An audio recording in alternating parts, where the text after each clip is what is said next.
Est-ce que vous m'entendez?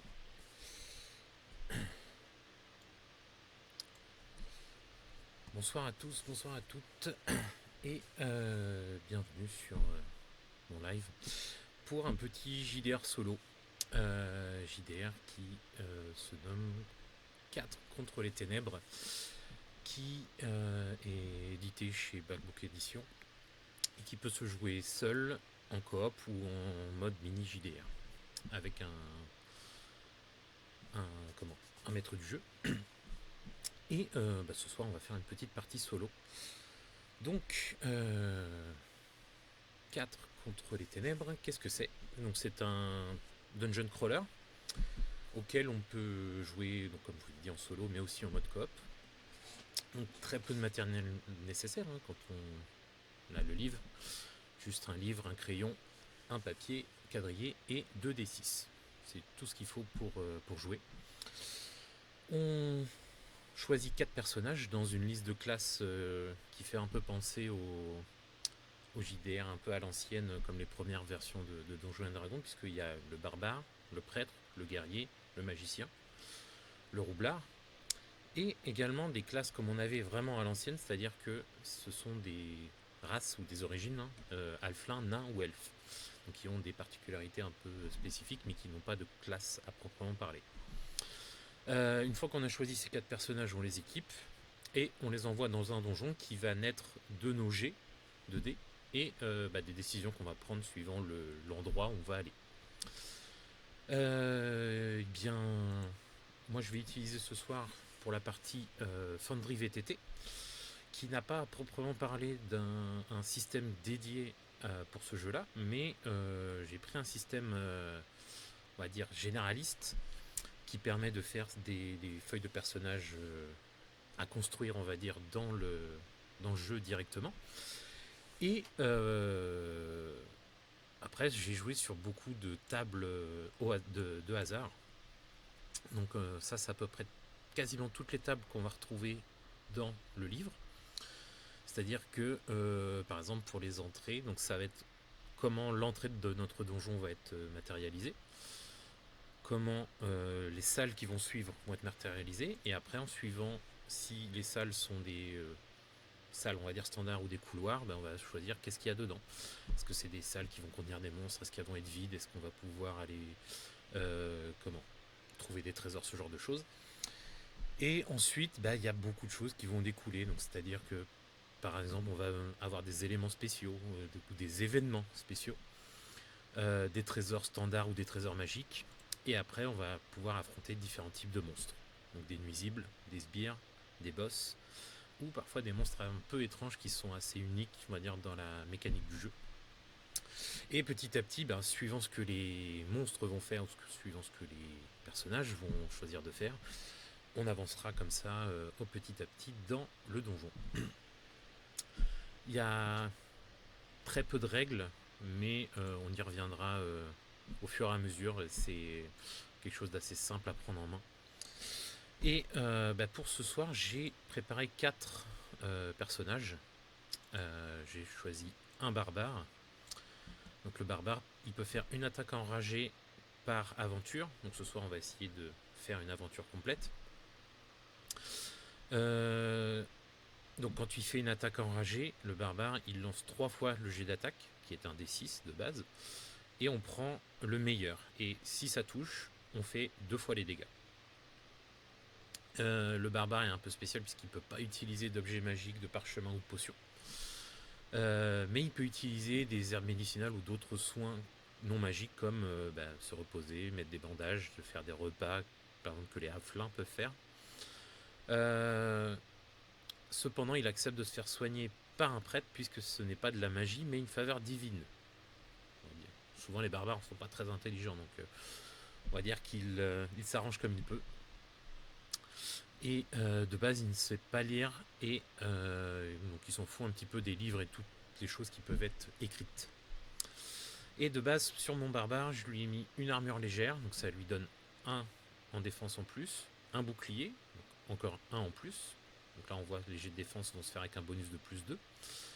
Et une arme à 2 mains qui est une hache tranchante. en sachant que les armes, en général, on choisit si elles sont tranchantes ou écrasantes. Parce que, par exemple, les écrasantes vont faire beaucoup plus de dégâts sur des squelettes. J'allais dire les morts-vivants, mais pas tous les morts-vivants, mais les squelettes, par exemple. En deuxième, nous avons un magicien, parce qu'on va essayer de jouer un petit peu la magie ce soir. Donc, vous pouvez lire un peu ce que le magicien peut faire. Il rajoute son niveau, par exemple, quand il attaque, avec un sort. Il commence l'aventure avec 2 sorts, donc ça, il faut que je les détermine. Je ne les ai pas encore déterminés pour celui-là. Plus un sort par niveau, donc par exemple, mon magicien qui est de niveau 1 possède 3 sorts au départ. Il peut décider de quel sort il a besoin, donc je pense qu'on va en choisir un et on va lancer les 2 autres au hasard pour voir un peu ce qui nous attend. De base, donc je lui ai mis une arme à une main légère qui donne -1 à l'attaque parce que c'est une arme légère malheureusement, donc son jet d'attaque est à -1. Il a son livre de sorts et son matériel d'écriture. Et on va faire tout de suite le jet pour les sorts. Donc les sorts, par exemple, il va avoir le sort protégé. Donc le sort protégé, ça confère un bonus de plus au jet de défense à un unique personnage pour toute la durée de la bataille. Donc on va noter ceci. Je vais éditer. On va faire ça vite fait. On va faire ça. Et les sorts, donc on a protégé. On va en lancer un deuxième pour voir sommeil. Donc sommeil, ça fonctionne comme un jet d'attaque qui n'affecte pas les morts vivants, les dragons et certains autres monstres. Donc ça en général c'est précisé pour chaque monstre. Le magicien ajoute à son niveau au jet. Sommeil vaincra un monstre majeur ou D6 plus le niveau du monstre mineur s'il touche. Et les monstres endormis sont considérés comme vaincus. Et le dernier, allez, on va faire dans le classique, je vais prendre une boule de feu. Donc si je tombe sur des gros paquets de monstres en général, c'est assez utile. Donc je n'aurai que ces 3 sorts pour un magicien, c'est assez peu, mais il va falloir qu'il se débrouille autrement, ou alors qu'on en trouve quand on aura des trésors. Et j'ai mis ça dans le barbare, je me suis trompé. Hop, on revient. On fait ça et on édite ça dans le magicien. Voilà. Ensuite, nous avons un prêtre. Parce que oui, c'est assez pratique de pouvoir soigner, parce que le jeu peut être un petit peu mortel. Donc, le prêtre ajoute la moitié de son niveau à ses jets d'attaque. Bon, malheureusement, il est niveau 1, donc, comme c'est arrondi à l'inférieur, on n'ajoute rien. Il ajoute son niveau lorsqu'il attaque des créatures mort-vivantes. Ça, c'est plutôt sympathique. Il peut lancer le sort bénédiction jusqu'à 3 fois par aventure. Donc ça, on gardera une petite note à chaque fois qu'on lancera ça. Il peut aussi utiliser le pouvoir de guérison jusqu'à 3 fois par aventure, à n'importe quel moment, même pendant un combat, mais s'il fait ça, il ne peut plus attaquer pendant le même tour. Et ils peuvent lancer aussi des sorts depuis des parchemins. Comme pour le reste, il ne peut pas ajouter son niveau que si, sauf si c'est le sort bénédiction. Dans tous les autres, c'est considéré comme si le prêtre était de niveau 1. Donc même à plus haut niveau, il n'aura pas la capacité d'ajouter son niveau plus tard. Pour le défendre, j'ai oublié de mettre ses jets d'augmenter ses jets de défense. Donc une armure légère qui lui donne +1, un bouclier qui lui donne +1, et une arme à une main je lui ai donné donc une masse qui est écrasante. Donc, comme je vous l'ai dit, les armes écrasantes en général donnent des bonus quand on tape sur des squelettes. Et le dernier, le roublard. Le roublard, donc lui il ajoute son niveau à ses jets pour désarmer des pièges et à ses jets de défense. Donc par défaut, voilà, je vais rajouter le +1. Mais ça va être un +2 puisqu'il a une petite armure, ça j'avais oublié. Donc il ajoute son niveau à ses jets d'attaque seulement lorsqu'il attaque un monstre mineur en sous-nombre. Donc la petite règle, c'est-à-dire que si le groupe de personnages est composé de plus de membres que le groupe de membres mineurs. Donc là j'ai un groupe de 4 personnages. Et si je tombe sur un groupe de monstres mineurs qui sont 3 ou moins, là je pourrais rajouter mon niveau au jet d'attaque. Et l'équipement de base d'un roublard, donc c'est une corde, un passe-partout qui va lui permettre de crocheter certaines choses. Je vais donner aussi une armure légère et une arme à une main légère, une dague tranchante qui donne -1 à l'attaque. Donc voilà mon groupe de personnages. Groupe que j'ai matérialisé sur le côté avec des tokens qui fait que ces tokens représentent l'ordre de marche qui est assez important, surtout quand on évolue dans des couloirs. Quand on évolue dans des couloirs, la règle dit qu'on peut être à 2 de front, donc c'est-à-dire que position 1 et 2 ils sont devant, position 3 et 4 ils sont à l'arrière. Et c'est très important aussi parce que les 2 qui sont devant, il n'y a qu'eux qui peuvent attaquer au corps à corps. Et il se peut aussi qu'on passe dans des salles qu'on a déjà explorées. Et ça veut dire qu'on peut prendre des attaques, je sais plus le nom exact, mais c'est des attaques de monstres errants. Voilà, c'est des attaques surprises de monstres errants. Et en général, c'est ceux qui sont derrière qui se les prennent les premières attaques. Donc c'est pour ça que l'ordre de marche est assez important, excepté quand on est dans une salle, puisque dans une salle, on a beaucoup plus de liberté pour se déplacer. Excusez-moi. Donc on va pouvoir commencer. La première des choses à faire, c'est, je vais tirer ça du chat, c'est de lancer sur la table des entrées pour savoir quelle forme notre entrée va prendre. Et je pense que j'ai déjà un premier bug puisque ça, ce n'est pas une entrée. Attendez, je revérifie un truc. Table des entrées, non, ah si, pardon, je me suis trompé, c'est une entrée. J'avais pas fait gaffe, mais ceci est une entrée. Donc je vais aller chercher dans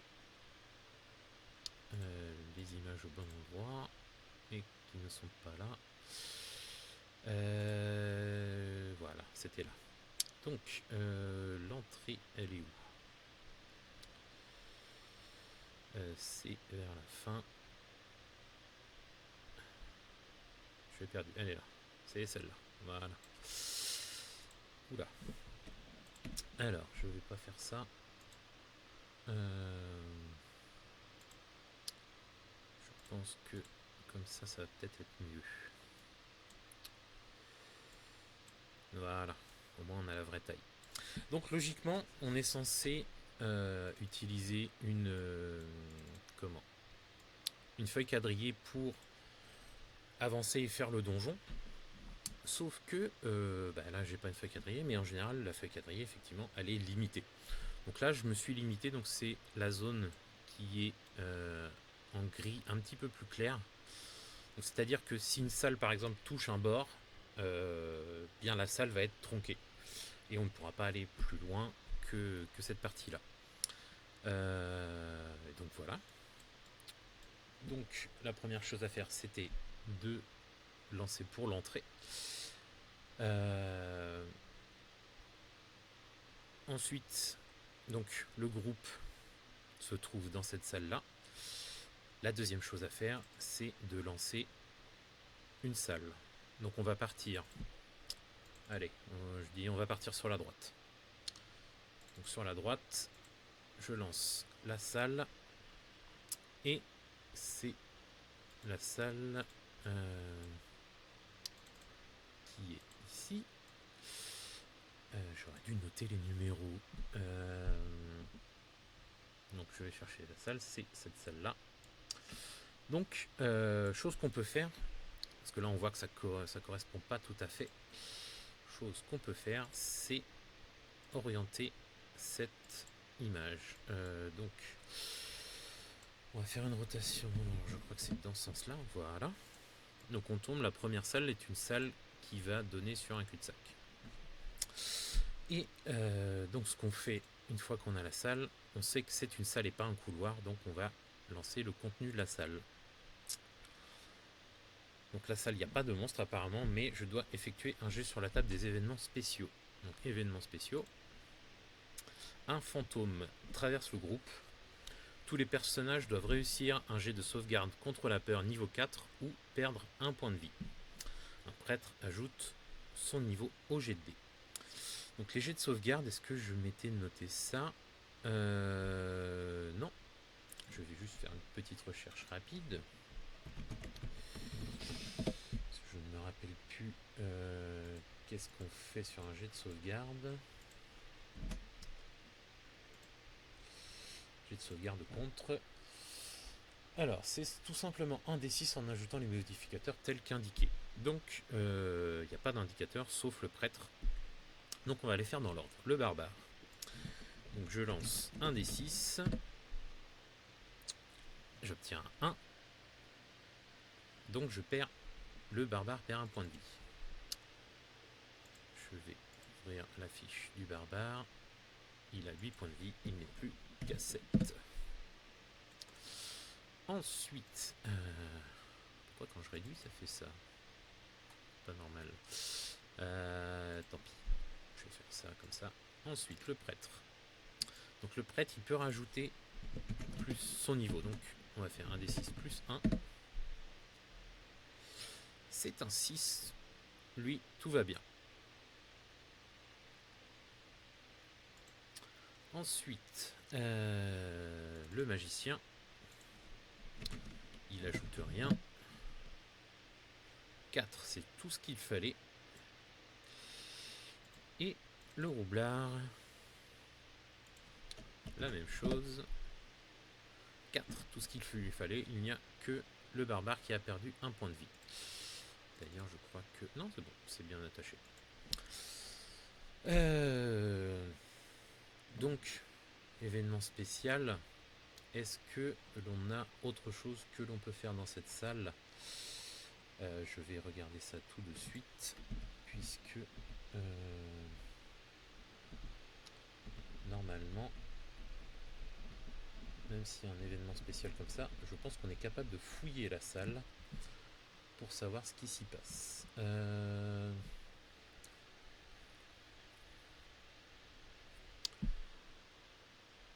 Alors, les événements spéciaux.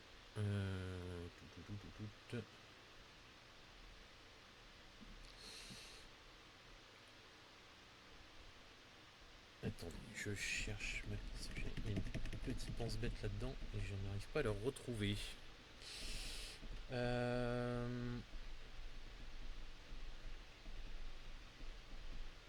Alors. Voilà, c'était ça. Non, pas de fouille possible. On revient en arrière. Et lorsque l'on revient en arrière, il va falloir que je lance un G pour les monstres errants. Donc ça, je crois que j'avais mis quelque chose de spécial là-dessus. Revenir sur ses pas, donc on lance un des 6. Et si j'obtiens 1, je me fais attaquer par des monstres errants. Et forcément, il fallait que ça tombe dessus. Donc, les monstres errants. Donc ça sera des nuisibles. Et je me fais attaquer par 2000 pas de géants. Niveau 3. Pas de trésor. Donc si un personnage blessé par un 1000 pas de géant doit réussir... Non, pardon. Un personnage blessé par un 1000 pas de vivant doit réussir un jet de sauvegarde contre le poison à niveau 2 ou perdre un point de vie supplémentaire.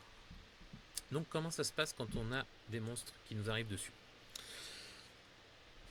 La première chose, c'est que là, comme ce sont des monstres errants, ils attaquent forcément en premier.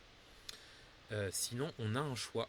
C'est-à-dire que, en général, soit on choisit d'attaquer en premier, soit on choisit de laisser faire les monstres. Et quand on choisit de laisser faire les monstres, en gros, on lance sur leur table de réaction. C'est-à-dire, là par exemple pour les 1000 pattes, soit sur un 1 ils fuient, sur un 2 ils fuient s'ils sont en sous-nombre, et sur un 4 ou 6, ils continuent à se battre. Mais comme là ils attaquent en premier parce que ce sont des monstres errants, on est obligé de faire le combat. Et donc c'est assez simple. Quand c'est eux qui commencent, donc les monstres ne jettent pas des dés, c'est juste les personnages qui se défendent contre eux. Et donc pour ça, on va lancer les dés de défense de chaque personnage. Donc, j'ai de défense du barbare. Donc, pour réussir, il faut être supérieur au niveau du monstre. Donc là, il faut être supérieur à 3, donc 4, 5, 6. Ou par défaut, un 6, si jamais on a des monstres qui sont niveau 6 ou plus. Un 6, comment sur un 6, on obtient une réussite automatique. Par contre, si c'est inférieur ou égal à 1, inférieur ou égal ou sur un 1, on subit une blessure, donc moins 1 PV. Donc là, il nous faut 4, 5, 6. Donc sur le barbare, il nous fait un 4. Ça suffit. Il ne perd pas de points. Et sur le prêtre, lui fait un 6, ça suffit. Il y a 2 monstres, pas plus de 2 attaques. Donc maintenant, c'est au tour des personnages. Le premier personnage, on va faire jouer le barbare, donc contre une 1000 pattes géant. Pour le toucher, c'était l'autre règle. Donc attaquer un monstre, il faut être supérieur ou égal au niveau du monstre. Donc là, il faut que je fasse 3 ou plus pour le toucher. Je vais garder mon attaque enragée parce que comme il en a qu'une par aventure, vaut mieux la garder pour quelque chose d'un peu spécial. C'est un 7. Alors, il y a une règle spéciale quand on fait plus que le niveau, et surtout plus de 2 fois le niveau. Quand on fait plus de 2 fois le niveau, est-ce que je l'ai noté dans mes trucs salut Svarkan, t'as retrouvé ton compte Twitch, ça y est. Je pensais l'avoir mis quelque part. Les monstres mineurs. Voilà, c'était là. Donc sbire nuisible, lorsqu'on attaque dépasse le niveau du monstre et qu'elle est un multiple de ce niveau, elle inflige plus d'une blessure. Donc là, c'est-à-dire que le 1000 pattes est niveau 3, enfin les 2000 pattes sont niveau 3, ce qui fait que 3 x 2, 6, moi j'ai fait un 7 pour les toucher, donc je touche les deux. Et en sachant que les nuisibles ont un PV, le barbare, en gros, on va dire qu'il fait une grande... un grand chassé et va tuer les 2000 pattes. Sur des monstres errants, donc pas de trésor, donc rien à lancer pour savoir ce qu'ils vont récupérer, puisqu'ils ne récupèrent rien. Donc on va partir sur la gauche, puisque on était parti sur la droite et on voit que c'est un cul-de-sac. Alors, il peut y avoir... Il faudrait que je retrouve... Parce que je ne sais plus si c'est un événement spécial ou quelque chose qu'on peut choisir. Mais de temps en temps, il peut y avoir des portes secrètes sur les... Oui, voilà, c'est quand on a la possibilité de fouiller une salle. Donc là-dessus, on y reviendra sûrement plus tard. Donc, quand on peut fouiller une salle, il y a certains moments où on peut le faire et d'autres où on ne peut pas le faire. Mais quand on peut, soit on est malchanceux et il y a des monstres errants qui vont nous attaquer, soit la salle est complètement vide et donc malheureusement il n'y a rien à faire, ou alors on peut soit trouver un indice, et donc les indices, on y reviendra plus tard quand on aura l'occasion, mais en gros ça va vous donner des chemins pour éventuellement des quêtes que vont pouvoir vous donner certains monstres, soit trouver une porte secrète, et donc ça veut dire que par exemple pour cette salle là qui n'a pas d'autre sortie, potentiellement on pourra dire ici, à cet endroit là précisément, il y a une porte et on pourra continuer le donjon à ce niveau là. Ou alors on trouve un trésor caché. Et les trésors cachés potentiellement peuvent être un petit peu dangereux.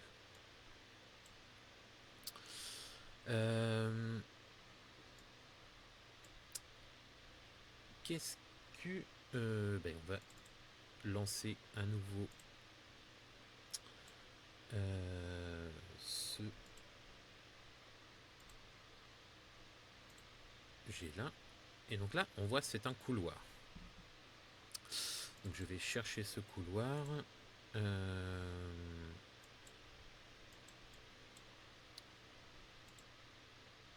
Et ce couloir va être... où est-ce que j'ai mis les choses? Ici. Ce couloir, c'est celui-là. Donc, pareil, on va le faire tourner, puisque la porte, on le voit ici et là. Et je choisis de le mettre là-dessus, comme ça nous permet de repartir vers le haut. Donc c'est un couloir contenu de couloirs. On va voir ce qui nous attend là-dedans. C'est vide, mais on peut faire une fouille.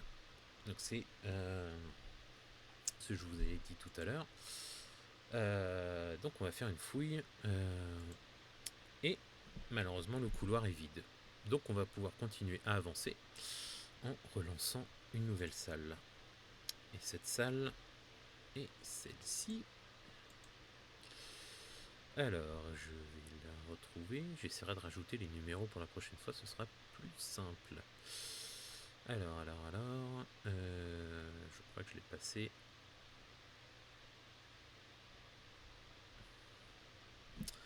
J'arrive pas à la trouver.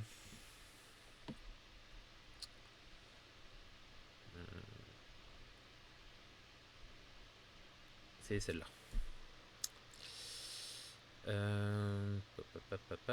Ça je ferme. Ça je fais un petit tour dans ce sens-là. Voilà. Et on se positionne ici. Donc, nouvelle salle. Contenu de cette salle.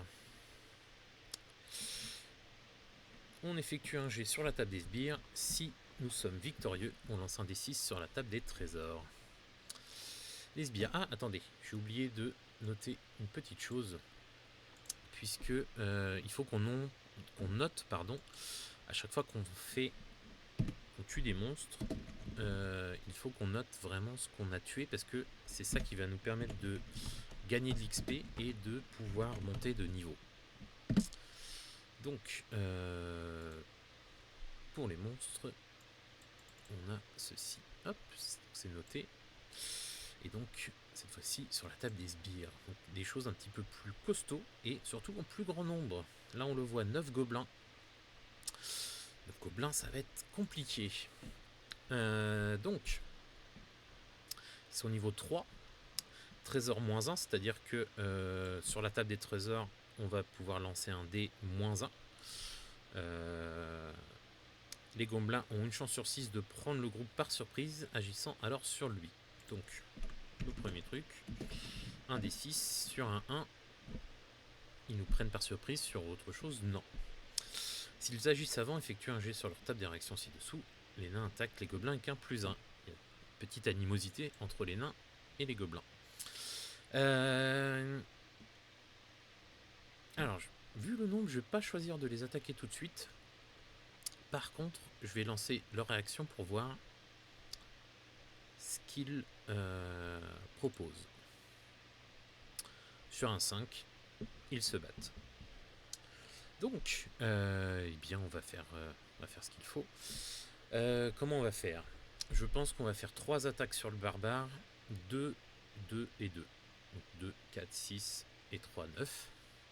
Ça devrait aller. Allez, le barbare, donc on a dit, leur niveau, c'est supérieur strict au niveau. Donc niveau 3, il faut qu'on fasse des jets à 4 ou plus pour éviter de perdre des PV. Donc, premier jet du barbare. Un 5, donc première attaque, nickel. Deuxième, 4, c'est très bien. Troisième, 4, c'est ce qu'il faut. Donc le barbare n'est pas blessé. Le prêtre, il va prendre 2 attaques. La première, 7, ça marche très bien. 3, ce qui lui fait un 5, ça marche très bien également. Ensuite, le magicien. Première attaque contre lui, 4, c'est ce qu'il lui faut. Un 1, malheureusement, il se prend un PV. Une blessure, pardon. Et le dernier, le roublard. Le roublard, hop. Première attaque contre lui. C'est un 3, donc il perd un PV. Deuxième attaque contre lui. C'est à nouveau la même chose. Il perd un PV.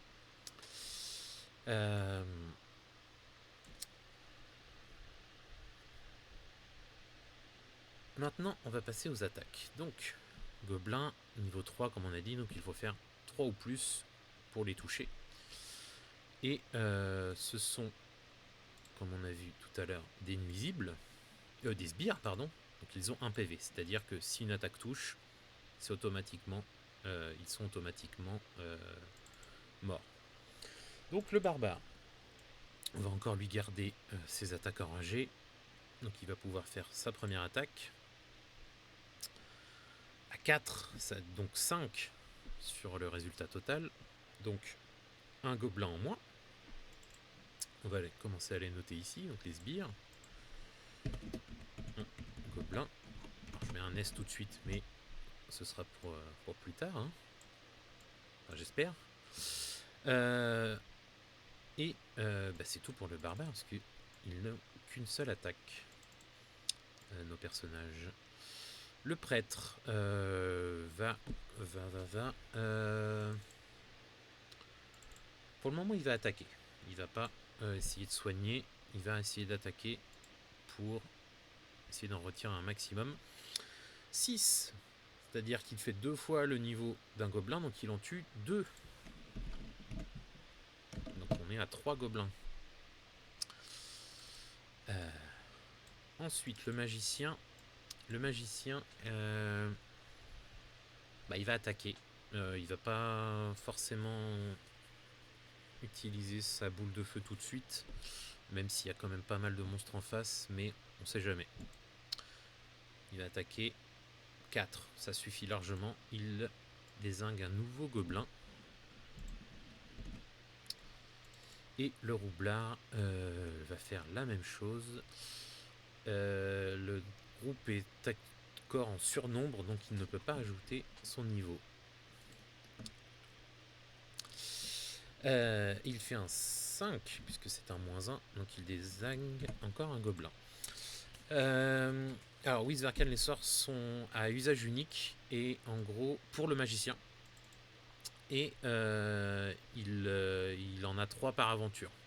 Donc en gros, il en a 2 plus le niveau, plus 1 par niveau, donc comme il est niveau 1, il a 3 sorts au départ, donc c'est une par aventure, il a ces sorts-là. Par contre, s'il trouve des parchemins et tout ça, il pourra les utiliser. Et de même, quand il les prépare, il peut préparer, par exemple, j'aurais pu préparer 3 fois la boule de feu. Mais là, c'est un choix pour voir un peu, essayer de... J'en ai pris 2 au hasard et j'ai choisi la boule de feu au final pour faire un petit peu plus de panache, on va dire. Donc, nos personnages ont joué, donc ils doivent se défendre maintenant, donc ils vont se prendre chacun une attaque puisqu'il ne reste plus que 4 gobelins. Défense du barbare avec un magnifique 8. Alors, petite esquisse sur la défense. Non, il n'y a pas de bonus en plus sur la défense, c'est que sur l'attaque. Peut-être pas exagéré non plus. Le prêtre avec un 4, donc il ne prend pas non plus de dégâts. Le magicien, est-ce qu'il réussit à se défendre? Malheureusement non. Il perd encore un point. Le prêtre va peut-être jouer un petit peu de la guérison là. Et le roublard, allez, il faut espérer que lui il y arrive. 4, c'est ce qu'il fallait. Très bien. Donc ils ont réussi à se défendre. Le barbare va à nouveau attaquer. Avec un 4, ça suffit largement pour retirer un nouveau gobelin. Ensuite, notre prêtre va lancer également... Non, il ne va pas lancer. Il va utiliser son pouvoir de guérison pour soigner le magicien qui en a drôlement besoin. Donc, je vais faire une petite annotation juste ici pour dire qu'il a utilisé guérison, hop, une fois. Et donc il lance un des 6 plus son niveau. 3, ce qui suffit largement puisque le magicien n'a que 3 PV. Les magiciens sont toujours des petites cracottes. Par contre, le magicien, lui, va essayer de tuer à nouveau un gobelin. Ce qui ne va pas du tout suffire. Et le roublard, lui, va essayer également. Ce qui suffit tout à fait pour retirer encore un gobelin. À leur tour,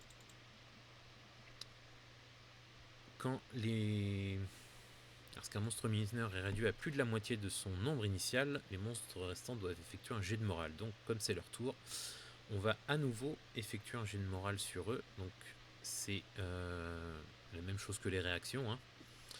Ah non, pardon, c'est un jet de morale, c'est pas les réactions. Excusez-moi. Donc, c'est sur un D6. Donc, ça cher un D6. Donc, comme noté sur l'écran. 3 ou moins, ils prennent la fuite. 4 ou plus, ils continuent à se battre. Et ils vont continuer à se battre. C'est-à-dire qu'ils vont attaquer, il en reste 2, le barbare. 5, ça suffit pour se protéger. Et le prêtre.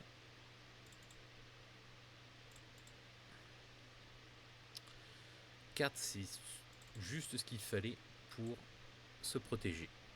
Et à ce niveau-là, le barbare va relancer une attaque. 7, ce qui suffit à dézinguer les 2 derniers gobelins. Vous voyez que ça peut faire quand même assez mal quand les créatures, enfin quand les personnages ne réussissent pas à se défendre. Et bah, niveau 1, ils n'ont pas beaucoup de points de vie. Donc, dans la salle, donc on nous a dit un jet sur la table des sbires, donc on a eu les gobelins. Et si nous étions victorieux, nous pouvons lancer un D6 sur la table des trésors. Mais c'est un D6 moins 1. Puisque les gobelins sont un petit peu des rapias, comme on dit. Alors la salle des trésors, moins 1. Qu'est-ce que nous obtenons? Une gemme qui vaut 50 pièces d'or. Donc c'est plutôt pas mal.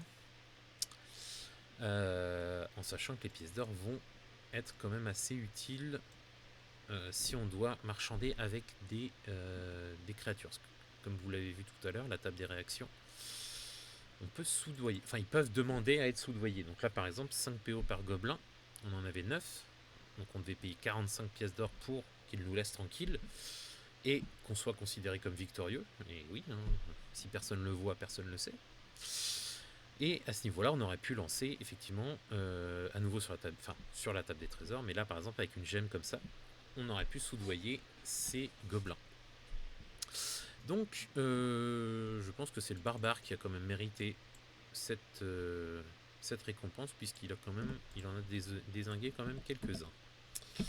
Je vais lui noter. Hop, je vais attendre un tout petit peu. On va faire. Non, je peux pas faire de copier-coller. Une gemme valant 50 PO. Voilà.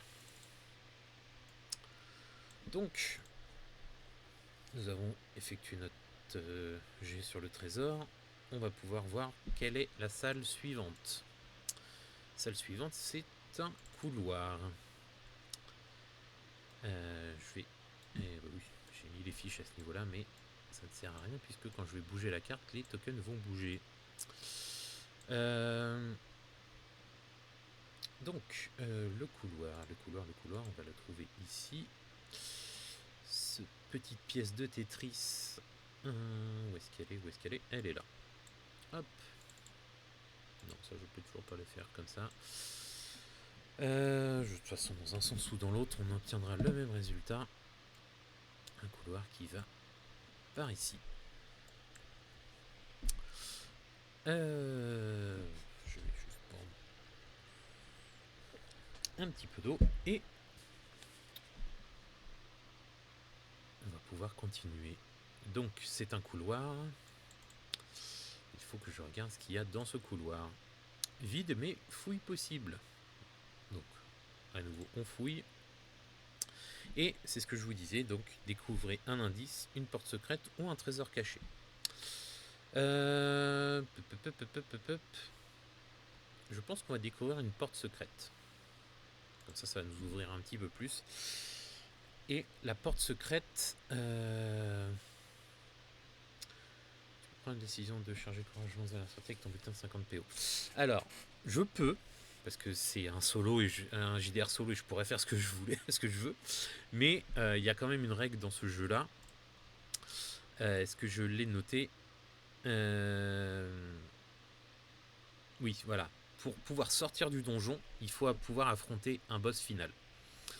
Donc pour ça, chaque fois qu'on rencontre un boss, on lance un des 6, plus 1 pour chaque boss qu'on a déjà rencontré.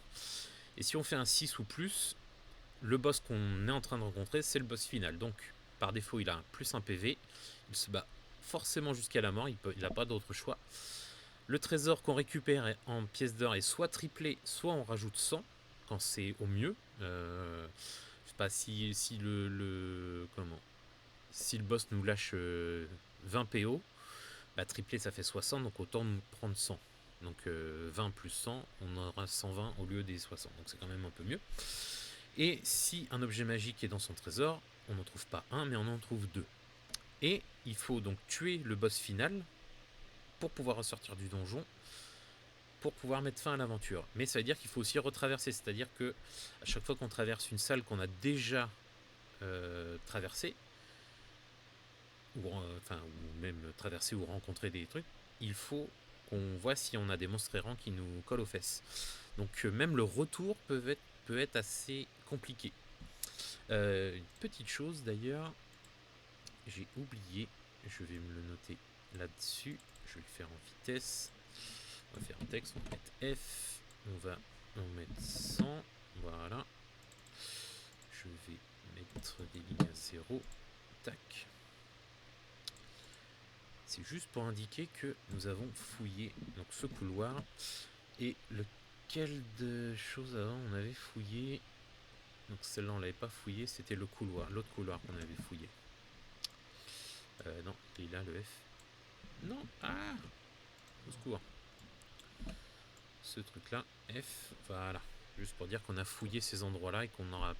Si jamais on y repasse, on ne pourra pas le fouiller à nouveau. Donc, j'ai dit porte secrète. Donc, on va dire que la porte secrète se trouve là, en haut. Juste ici. Et on va lancer pour savoir ce que c'est. Oh bah, nickel. C'est pas un couloir, puisqu'il y a une salle ici. Les couloirs font forcément 1 de large. Il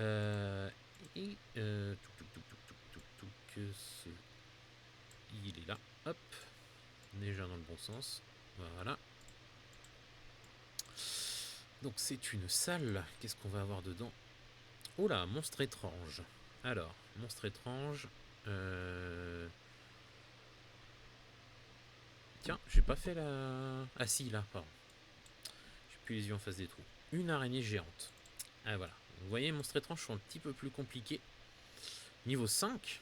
Donc c'est-à-dire que pour les toucher, il faut faire 5 ou 6. Et pour se défendre, il faut forcément faire 6. Donc ça devient un petit peu dangereux. Elle a 3 points de vie. Elle peut faire 2 attaques. Par contre, si on la bat, 2 jets de trésor. Et ça, c'est plutôt pas mal. Et donc, le petit texte. Les personnages qui subissent une blessure doivent effectuer un jet de sauvegarde contre le poison niveau 3 ou perdre un point de vie supplémentaire. À cause de la présence d'étoiles d'araignée, les personnages ne peuvent pas se désengager du combat, à moins de lancer le sort boule de feu pour brûler l'étoile. Et comme réaction, l'araignée géante se bat toujours. Donc, ça veut dire qu'on ne pourra pas se désengager, donc on ne pourra pas fuir le combat. C'est pas le but, hein. On est là quand même pour essayer de faire quelque chose. Mais comme elle n'a pas de réaction, elle doit toujours se battre, il n'y a pas trop de choix, on va essayer de l'attaquer en premier. Donc, on est reparti. Le barbare va lancer sa première attaque. Donc il faut 5 ou plus pour la toucher. 5 c'est pile poil ce qu'il faut, donc 1 PV en moins. Le prêtre va faire la même chose. Un jet d'attaque.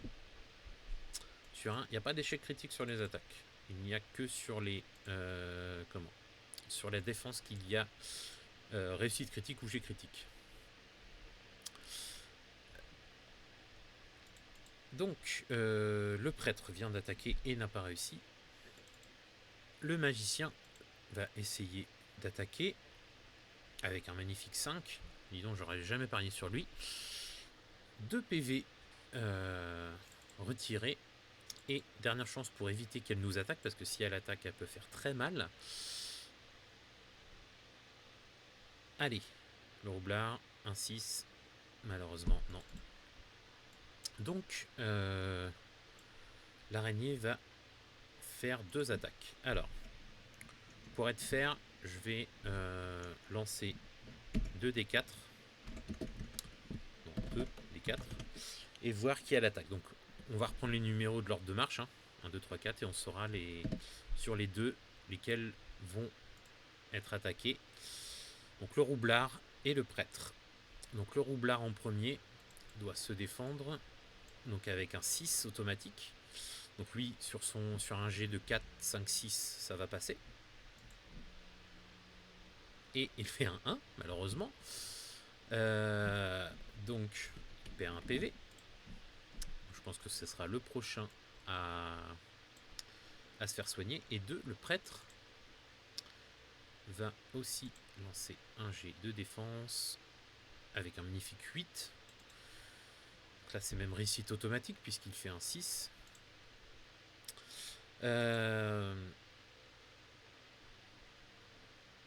Donc, c'était à nouveau à eux de jouer. Le barbare va lancer à nouveau son attaque qui touche. 3e PV sur l'araignée. Nous venons de la défaire. Donc 2 G sur la table des trésors. Un premier, donc pas de malus ou pas de bonus. Un premier, donc avec 9 pièces d'or. Et un second, un parchemin avec un sort au hasard. Alors le sort, ce sera le sort protégé. Donc je rappelle, le sort protégé, ce sort confère un +2 au jet de défense d'un unique personnage pour la durée d'une bataille, c'est-à-dire dans une salle. Le parchemin, je vais le donner au magicien. Parce que il n'a pas grand chose. Le prêtre peut plus se défendre grâce à ses armes. Lui, il fait attaquer le magicien un peu plus faiblard. Donc c'est protégé. Hop, et on a aussi 9 pièces d'or qu'on va partager. On va faire 2, 4, 6. Non, on va donner. Alors attendez. Hop, on va donner 2 au barbare. Ouh, on double sa richesse. On va en donner 2 au prêtre. 8. On va donner 2 au magicien, qui est déjà un peu riche, mais hop. Et on va en donner un peu plus au roublard. On va en donner 3. Et je vais lancer une autre guérison sur le roublard cette fois-ci. Donc, 2e guérison.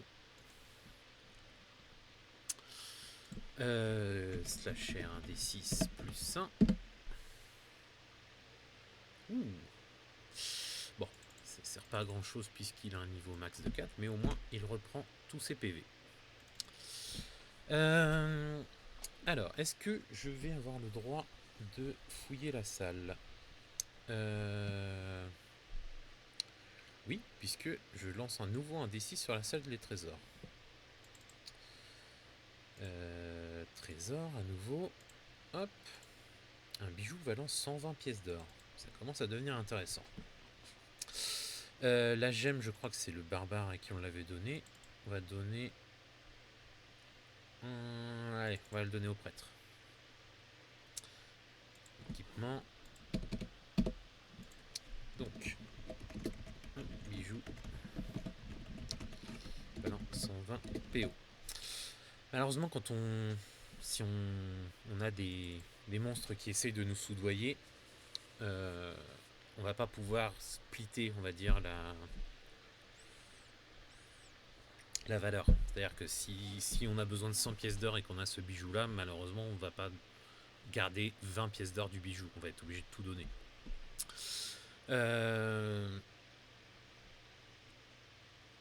Je vais regarder quand même si je peux fouiller la salle à nouveau. Je pense que je vais faire une petite capture d'écran de ma cheat sheet parce que chaque fois je l'oublie. Alors on va faire ça. Et je vais la garder à côté. Donc c'était Monstre étrange. Monstre étrange. Si victorieux, voilà, ok. J'ai pas besoin. Enfin, je peux pas fouiller la salle, donc elle restera fouillable si besoin. Donc, je vais continuer par là, puisque je vais pas retourner dans le couloir, parce que je risque de me prendre quand même des monstres errants derrière moi.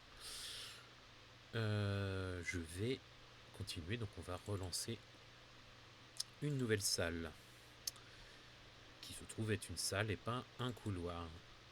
Nouvelle salle. Donc cette salle, c'est celle-ci. Hop.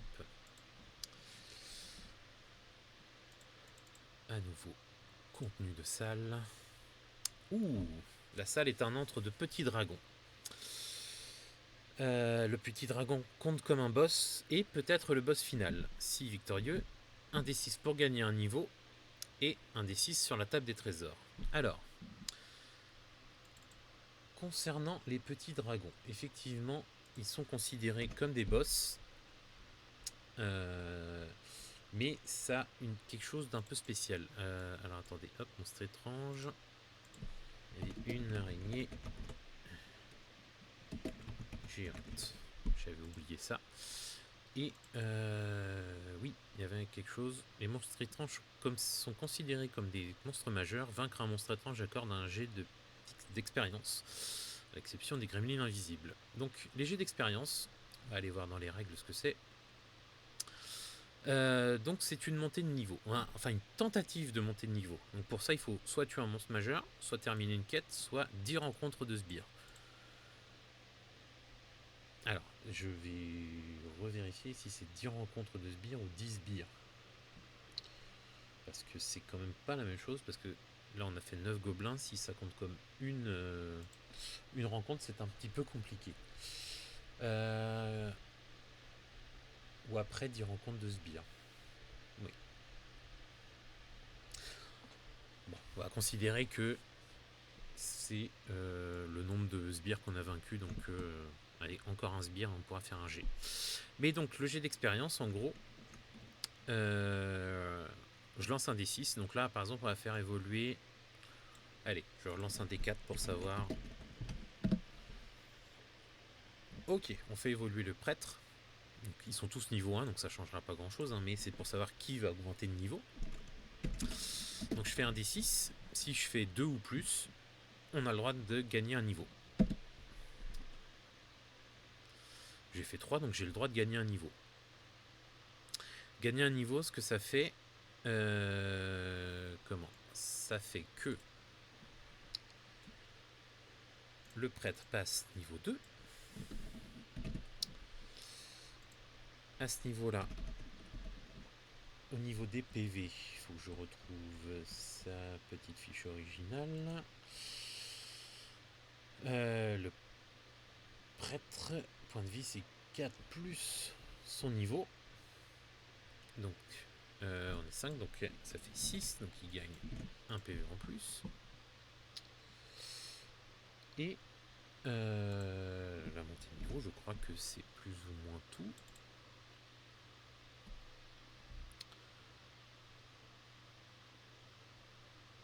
Voilà, c'est à peu près tout. Mais par contre, ça peut changer pas mal de choses. Par exemple, le prêtre ajoute la moitié de son niveau en inférieur à ses jets d'attaque. Je suis niveau 2, donc la moitié c'est 1. Donc maintenant, je peux attaquer un bonus de plus sur l'attaque. Et par exemple, les guérisons fera aussi potentiellement au minimum 3. Donc 1 sur le D6 plus 2. Mais voilà, donc ce qui fait que effectivement sur certains éléments ça peut jouer aussi d'avoir ce niveau là. Et donc quand on monte de niveau, effectivement on peut pas faire, par exemple là j'ai fait monter le prêtre de niveau, je pourrais pas le faire monter lui la prochaine fois que je peux faire un jet d'XP parce que lui il a déjà monté de niveau. Par contre si j'avais pas réussi, j'aurais pu retenter sur lui. C'est aussi ça la subtilité. Quand on fait un boss final ou un dragon, on jette 2 fois l'XP. Donc ça c'est aussi intéressant. Ce qui fait que on peut faire monter 2 personnages de niveau.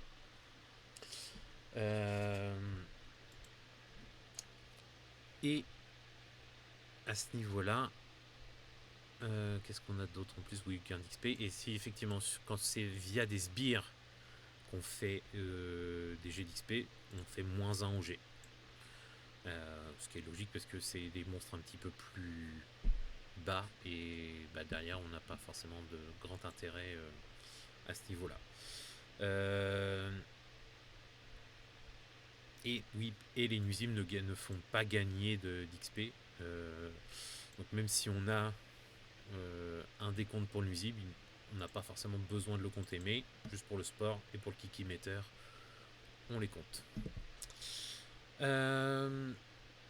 Donc j'en étais où? Petit dragon. Alors le petit dragon, j'ai pas l'explication là, mais je vais vous lire ça depuis le livre. Donc petit dragon, c'est un niveau 6. Donc c'est-à-dire pour se défendre, obligatoirement, il faut faire un 6. Et pour le toucher, pareil, il faut faire un 6 pour le toucher, au moins. Il a 5 points de vie, 2 attaques, et on fait 3 jets de trésor à +1. Donc effectivement, le tuer fait que eh bien, on a quand même, on peut devenir un petit peu plus riche. Donc on lance un D6 pour déterminer son action à chaque tour. Sur un 1 ou 2, le dragon souffle du feu, qui inflige 1 point de dégâts à tous les personnages qui échouent leur jet de sauvegarde contre ce souffle-là de niveau 6.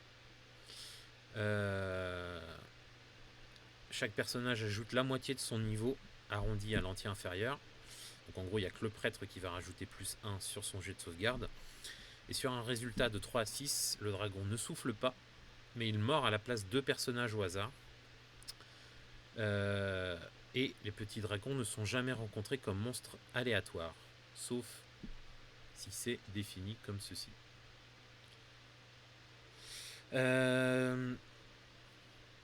On va le laisser faire puisque on va le laisser jouer en premier, puisque ses réactions sont sur un 1, il reste endormi. Mais on peut attaquer, chaque personnage peut attaquer à +2 lors de leur première attaque, si c'est ça. Sur 2 ou 3, on peut le soudoyer. Donc c'est tout l'or du groupe, avec un minimum de 100 pièces d'or ou un objet magique.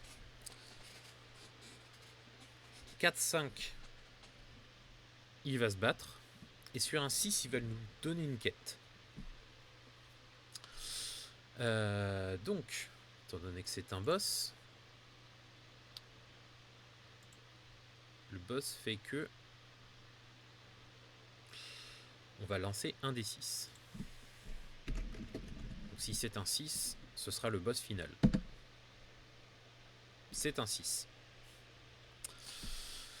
Donc, il était déjà assez puissant, il va devenir un petit peu plus puissant. Puisqu'il va prendre un PV, donc c'est-à-dire qu'il va avoir 6 points de vie. Il se bat forcément jusqu'à la mort. Donc, on va quand même lui faire sa réaction. Mais voilà, si on le défait, on aura gagné tout ça. Ce qui fait que boss final ou dragon, on aura forcément 2 G d'XP de toute façon. Eh bien, on va voir qui survit. Donc, on va rester dans cet ordre-là. Donc, dans cette salle-là, le petit dragon, on va voir ce qu'il fait comme réaction. Est-ce qu'il nous donne autre chose? Sur un 1, il est endormi. Donc, Ce qui fait que on va tous les personnages vont pouvoir attaquer à plus de.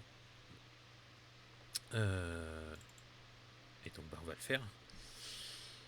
Donc, première attaque du barbare. 3, ce qui donne un 4, ce qui fait 6, puisque c'est un plus 2, il le touche. Donc premier PV pour le dragon. Deuxième attaque de notre prêtre. Allez, 1 plus 2, ce qui fait 4, ce qui fait 6. Deuxième PV. Ah, c'est bête le barbare, j'ai pas pensé, j'aurais pu faire l'attaque enragée. Parce que j'aurais pu doubler les dégâts. C'est pas grave, j'y penserai la prochaine fois. Le magicien. Techniquement, il faut qu'il fasse un 5 ou un 6. Sur le dé. Il rate. Puisque ça fait que 3 au total. Puisqu'il a fait un 1. Et le roublard, c'est pareil, il faut qu'il fasse un 5 ou un 6. Il fait un 1. Et ce qui fait un résultat de 0 plus 2, 2. C'est au tour du dragon. Donc, il a 2 PV en moins. Mais on va lancer un D6 pour savoir ce qu'il fait de son action. Donc c'est soit un souffle, soit 2 attaques. Sur un 1, il souffle. C'est-à-dire que tous les personnages vont devoir faire un jet de sauvegarde sur 6. Et le prêtre aura un bonus de plus 1. Donc, Salcher 1 D6 pour le barbare. Il rate. Donc le barbare se prend un point en moins. 6. Le prêtre slasher un des 6 plus 1. Grâce à son niveau, le prêtre échappe au souffle. Le magicien, 5, ça ne suffit pas. Le magicien prend un PV. Et le roublard, 5, malheureusement ça ne suffit pas. Il prend également un PV de dégâts. Ah oui, c'est complètement au hasard. La réduction des fenêtres. Donc, le dragon a joué. C'est au tour de nos personnages. Le barbare, cette fois-ci, je ne vais pas oublier. Attaque enragée. Donc, on va lancer 3 fois le jet d'attaque. 7. Bon, je pense qu'on n'aura pas mieux. 7, bah dis donc. Un troisième? Non, ça aurait été trop beau. Donc 7, ça touche. Donc je fais 2 fois les dégâts. Donc le dragon avait déjà 2 PV en moins. Il en a 4. Il lui reste plus que 2. Le prêtre va attaquer, ce qui ne peut pas faire grand chose de plus. 2, ça ne suffit pas, bien sûr. Juste un petit truc que je me souviens plus. Ce que fait le sort bénédiction. Supprime une malédiction affectant un personnage. Une malédiction est fait subie dans une salle maudite. Supprime des états comme la pétrification des méduses. Ok, donc il n'a pas forcément de choix là-dessus. Bon allez, logiquement c'est le boss final. Boule de feu dans sa tête. Donc une boule de feu n'affecte pas les dragons, j'ai rien dit. Donc le magicien va devoir faire autre chose. Il va essayer sommeil, tiens. Sommeil, ce sort fonctionne comme un jet d'attaque, il n'affecte pas les morts vivants, les dragons. J'aurais dû mieux lire mes règles avant. Non, il va rien faire, il va juste essayer d'attaquer, mais comme il a -1, ça ne marchera pas. Voilà, parce qu'il lui fallait 6. Et le roublard, de même. Oui, je l'avais dit, allez, mais bon, il y a eu beaucoup de choses entre deux, j'ai oublié. Mais c'est vrai que les dragons sont quand même pas mal protégés.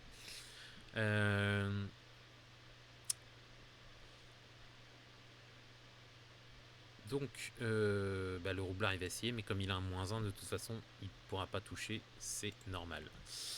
C'est à nouveau autour du dragon. Donc on va voir ce qu'il va faire de ses actions. C'est un 5, donc il va faire des attaques normales.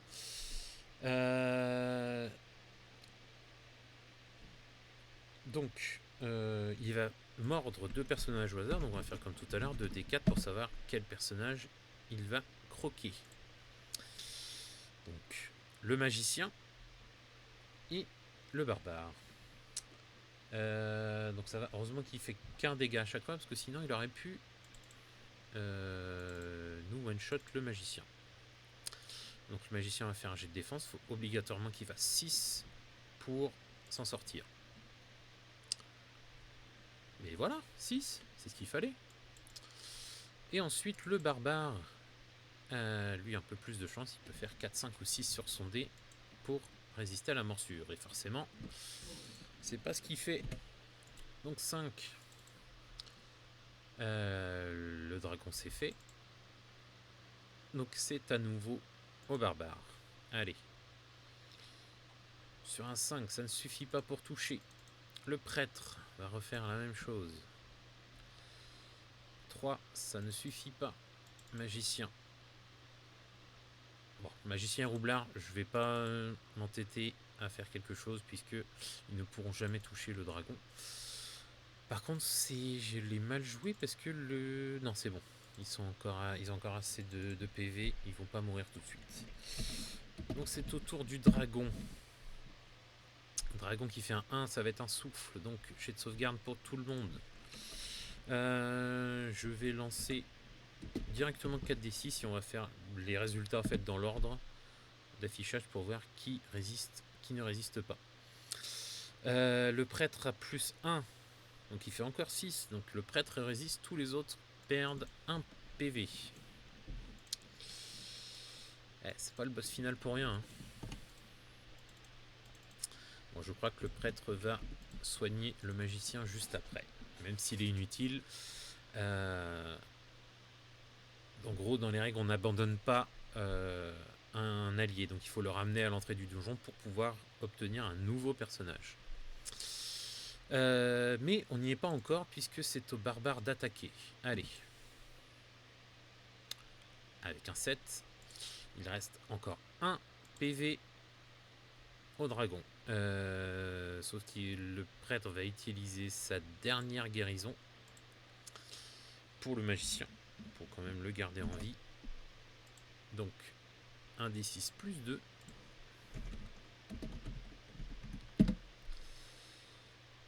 Ce qui nous fait 7. Donc le magicien largement, puisqu'il a 3.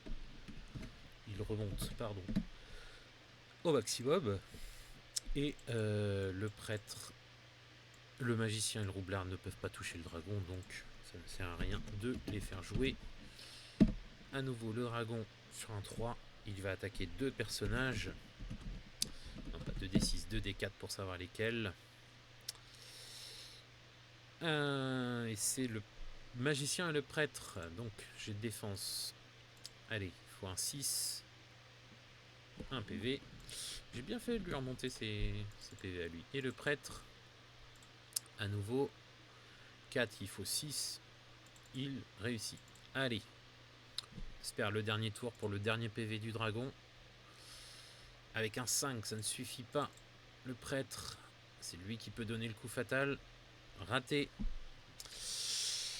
On va refaire jouer le dragon. Et on va jamais y arriver. Allez, 6. Il attaque 2 personnages. Ça peut être 2 fois le même. Hein. 2 et 2, bah voilà, 2 fois le même. Le prêtre, allez. En général, il résiste bien à 1 PV. Je crois qu'il n'en avait pas encore perdu. Et deuxième attaque. Ben voilà, 2 PV en un tour. Tant pis pour lui. Allez. Croise les doigts. 5 et 6. Le dragon est terrassé et tombe au sol. Ce qui fait que l'on peut faire nos jets d'expérience. On va faire ça dans l'ordre. Donc, jet d'expérience. Vu que c'était le boss final et c'était un dragon, donc dans les deux cas, de toute façon, on pouvait faire ces 2 jets d'XP. Donc, On va faire pareil. Slasher 1 des 4. Pour voir le premier qui peut lancer, bah, c'est le barbare. Donc slasher 1 des 6. Il fait 1, malheureusement il peut pas. Je vais relancer le D4. C'est un 4, donc là c'est le roublard. 1 des 6. Et il fait 6, donc il peut monter de niveau. Niveau 2. Il est à 5 PV maintenant. Alors, ajoute son niveau ACG pour désarmer les pièges. Un roublard ajoute son niveau ACG d'attaque seulement lorsqu'il atteint un goblin en sous-dron. Pour le moment, on ne modifie pas ces jets de carac. Ensuite, donc les jets d'XP sont faits. Donc je remonte un petit peu. Donc, par défaut, on a le droit de faire... ça on l'a déjà fait, un D6 pour gagner le niveau. Donc, un D6 sur la table des trésors, plus les 3 jets de trésor de base, plus A plus 1. Donc, premier trésor, normal. Donc c'est celui qu'on a au niveau de la pièce, donc 4 pièces d'or. Et ensuite, 3A plus 1. On a un objet magique au hasard sur la table des trésors magiques, un deuxième objet magique, et un autre bijou de 120 pièces d'or. Donc, les 4, on va donner ça. Qui a donné le coup fatal en dernier? C'était le barbare. Allez, le barbare, tu vas avoir les 9 pièces en plus. Donc on est à 13. 4 pièces en plus, pardon, 8. Ensuite, le bijou. On va essayer de répartir un peu tout ça. Équipement, hop, on va donner le... Non, c'est pas celui-là. C'est celui-là. Hop. Un bijou. Valent. Comme ça, c'est mieux. 120 PO. Et 2 objets magiques. Alors, les objets magiques... Alors, c'est trésors magiques, pardon. Donc, le premier... Ah, je me suis peut-être fait une erreur dans les trésors magiques. Oui, si je ne dis pas les dés qui sont censés être lancés, ça ne marche moins bien. Alors, un bâton de boule de feu permet à son utilisateur de lancer le sort boule de feu par 2 fois avant que son pouvoir soit épuisé. Seuls les magiciens peuvent l'utiliser. Ajoutez le niveau de l'utilisateur pour déterminer le résultat du jet, comme vous le feriez avec un sort de boule de feu lancé par ce personnage. Donc, le magicien va obtenir ça, puisqu'il n'y a que lui qui peut le lancer. Et le deuxième, l'or des fous. Ces pièces d'or magiques, mais fausses, permettront à celui qui les possède de soudoyer automatiquement le prochain monstre qui demandera un pot de vin. Peu importe la somme demandée par le monstre, l'or semblera toujours suffisant pour satisfaire la demande. C'est un objet magique à usage unique. Et ce qui est plutôt pas mal, quand on a par exemple un dragon qui nous demande au moins 100 pièces d'or. Donc, le magicien, on va... Lui, c'est toujours pas cette partie-là, c'est cette partie-là. Donc, bâton de boule de feu.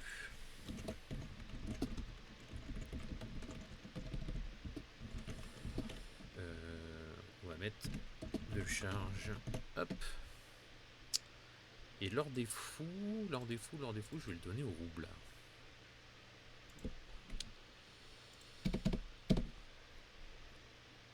Hop. Donc, les trésors sont faits. 3 plus celui-là. Donc, nous sommes là-dedans. Est-ce que j'ai le droit de fouiller cette salle? Entre deux dragons, non, je ne peux pas fouiller la salle en plus. Mais, maintenant que nous avons vaincu le boss, il va falloir que l'on retourne à l'entrée pour terminer cette première aventure. Donc, cette fois-ci, ça va être... comment? Quand on revient sur ses pas, 1 des 6, donc sur un 1, on subit une attaque de monstre errant. Il attaque en premier, attaquant le dernier de l'ordre de marche. Donc, lâcher un D6 pour retourner dans cette salle-ci.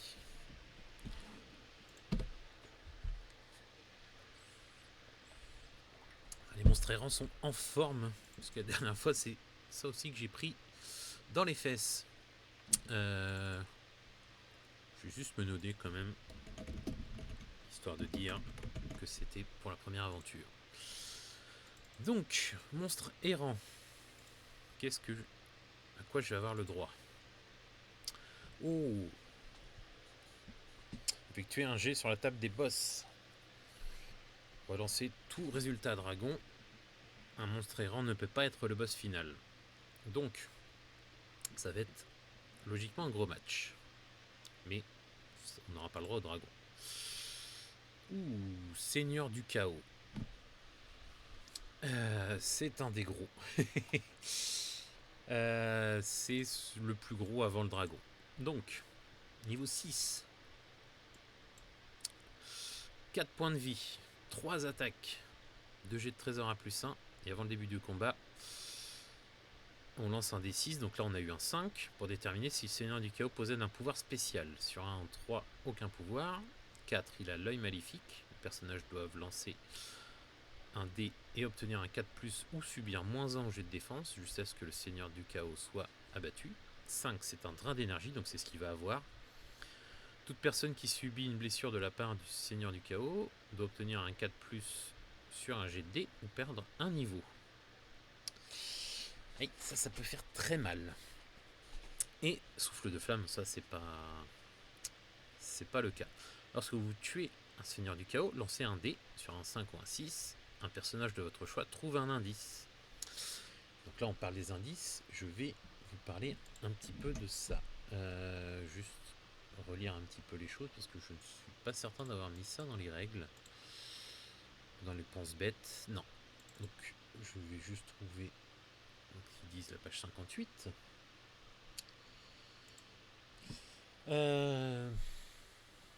Donc, les indices. Un personnage qui découvre un indice. Enfin, un personnage découvre un indice parlant de quelque chose d'énorme. Notez un 10 sur la feuille de personnage lorsque le personnage dispose de 3 indices collectés au cours de l'aventure ou au fil d'une campagne. Ce dernier a découvert un secret d'une grande importance. Le personnage effectue immédiatement un jet d'XP, gagne un niveau en cas de réussite et choisit un des effets de jeu suivants pour représenter le secret découvert. Et donc il y a toute une liste, par exemple la faiblesse d'un monstre, l'accord avec un monstre, la localisation d'un trésor secret, la localisation d'un objet magique, le vrai nom d'une entité spirituelle. Enfin, il y a beaucoup de choses comme ça, ce qui permet de avoir des bonus face à certains monstres, d'avoir des sorts en plus, des trésors, des parchemins, ce genre de choses. Donc c'est plutôt pas mal. Donc effectivement, on pourrait éventuellement trouver un indice. Et en fait, il n'y a pas vraiment de réaction puisque notre cher Seigneur du Chaos nous a pris par surprise étant un monstre errant. Ce qui fait que, eh bien, on va devoir se battre et c'est lui qui joue en premier. Donc, 3 attaques et il a un pouvoir, drain d'énergie. Tout personnage qui subit une blessure, comme on l'a dit tout à l'heure, doit obtenir un 4+ sur un jet de dés ou perdre un niveau.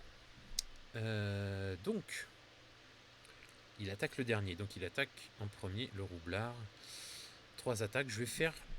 Il attaque forcément le roublard et je vais faire au hasard les 2 autres. 2d4. 3 et 4. Donc, le roublard subira 2 attaques et le magicien 1. Donc, effectivement, niveau 6, c'est comme le dragon tout à l'heure. Il faut qu'ils fassent tous les deux un 6 pour réussir. Donc le magicien se prend un PV. Je pense que lui, il va utiliser son petit souffle, son bâton de boule de feu. Là. Ça va être assez... Oula. Hop. Et deuxième. Ouais. Donc malgré un jet de défense à 2, il se prend les 2 attaques. Et chacun doivent faire un jet à 4+.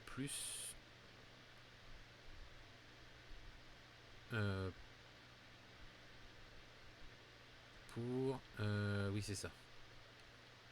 Personnages qui doivent lancer un dé, obtenir quelque chose, se met en -1. Oui, voilà. Donc, slasher, un D6 pour le magicien. Il subira -1 sur ses jets de défense. Je vais commencer à me noter un peu tout ça pour ne pas oublier. Hop. Et le roublard va faire 2 G puisqu'il a subi 2 attaques. 4, ça suffit. Et 1. Ok. Donc. Notre seigneur des chaos a joué. C'est au tour de nos personnages. Dommage que le barbare ait déjà utilisé sa rage. C'est pas grave. C'est parti. Pour le toucher. 6 ou plus. Ça touche. Donc le seigneur du chaos perd 1 PV. Sachant qu'il en avait 4. Enfin qu'il en a 4, donc il en a 3. Notre prêtre ne peut plus. Par contre, il va lancer une bénédiction. Alors, on va voir si ça correspond bien à ce que je pense. Est-ce que on peut considérer que le drain d'énergie est une malédiction? Je dirais que oui. Après, de toute façon, ça fait utiliser des capacités, donc je pense que ça devrait marcher. Bénédiction. Hop. Une utilisation.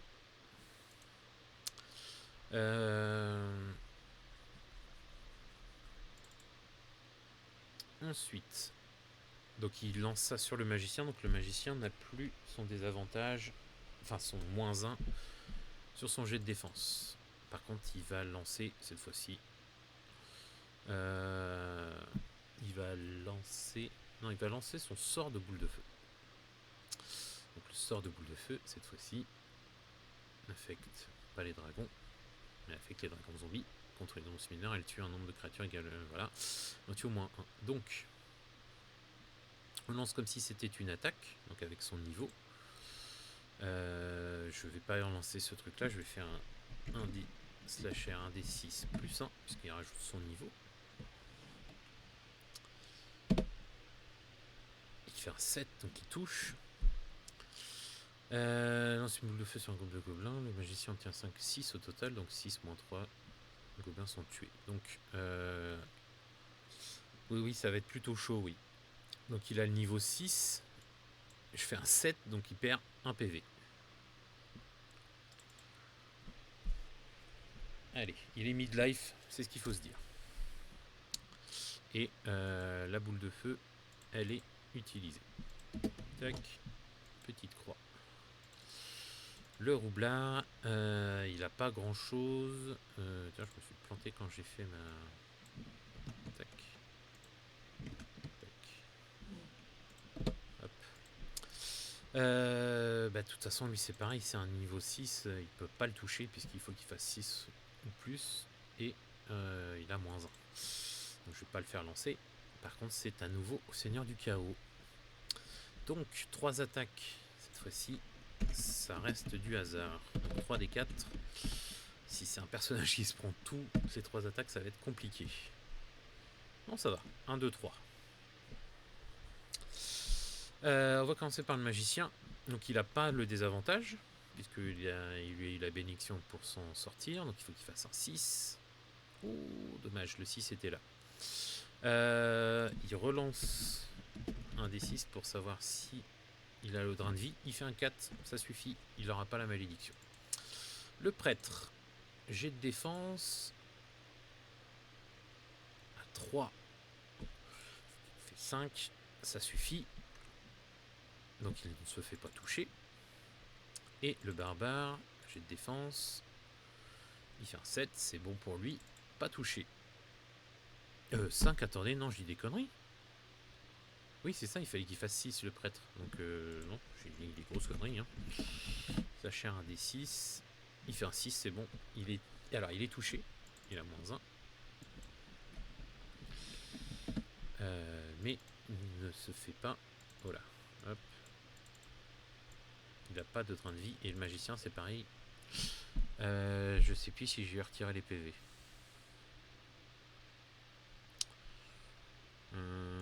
Je sais plus. Je crois pas. Et malheureusement, le magicien capoute. C'est pas grave. Tant pis. Ils fouilleront son cadavre après. C'est pas grave. Donc il a fait ses 3 attaques. Il lui reste 2 PV. Allez, le barbare. Allez, 6 ou plus. 5. Malheureusement, non. Le prêtre. Allez. 4. Non. Roublard. Allez, on va dire peut-être hein, sur un... non, même 0. Ça suffira jamais. Donc, c'est au tour encore de notre Seigneur du Chaos, mais comme ils sont plus que 3, bah, on va les faire jouer tous les 3 de toute façon. Allez, j'ai de défense. C'est bon, le barbare résiste. Le prêtre, il résiste aussi. Ils sont tous forts. Allez, 4, 5, 6. Et 1. Il se fait toucher. Et potentiellement... de toute façon, c'était même un 2 puisqu'il avait encore la malédiction. Slasher un D6. Bon, de toute façon, il a déjà la malédiction, le train de vie, donc ça change rien. C'est encore à leur tour. Allez, cette fois-ci, il faut le finir. Non. Le prêtre. Allez. Oui, là ça touche. Plus qu'un PV. Le roublard. Alors c'est juste pour la forme. Non. Allez, à nouveau. Le barbare en jet de défense. Ça suffit. Le prêtre en jet de défense. Ça ne suffit pas. Un PV. Et un D6. 4, ça suffit pour ne pas avoir la malédiction. Et le roublard. Pareil, 4, 5, 6. Non, il a déjà la malédiction. Allez. Allez, dernière chance avant que le Seigneur du Chaos ne tue tout le monde. Allez, un petit jet d'attaque. 6, ça suffit. Dernier PV pour le Seigneur du Chaos. Donc on revient sur le truc. Lorsque Seigneur... Hop, 5 ou 6. Allez, slasher un des 6. 6. On obtient un indice. Je vais le donner au barbare. Allez. 1.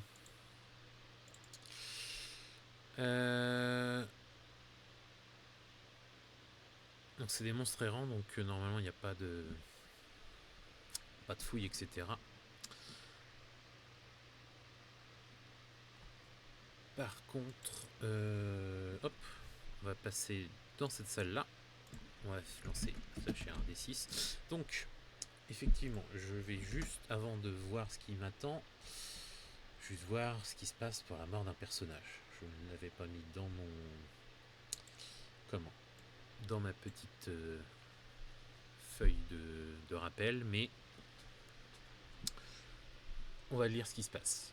Donc lorsqu'un personnage perd son dernier point de vie, il s'effondre au sol mortellement blessé. Si un combat est toujours en cours, un de ses partenaires peut toujours prendre un parchemin, une potion, de l'eau bénite, une arme, un bouclier ou un objet magique sur le corps de l'aventurier, mais il doit pour ce faire renoncer à son attaque du tour. Si le groupe se replie et sort de la salle, un aventurier peut porter le corps d'un de ses camarades si vous le souhaitez, mais ce personnage ne pourra pas effectuer de jet de défense et sera automatiquement touché pour tout monstre qui l'attaque. personnage qui porte le corps d'un de ses compagnons sera automatiquement à l'arrière dans l'ordre de marche, position 3 ou 4. Le groupe peut faire sortir le corps d'un compagnon du donjon et l'amener à l'entrée. On part du principe qu'il laisse le corps juste à l'extérieur du donjon, qu'ils se répartissent son équipement et ses trésors et peuvent ainsi poursuivre l'aventure s'ils le souhaitent.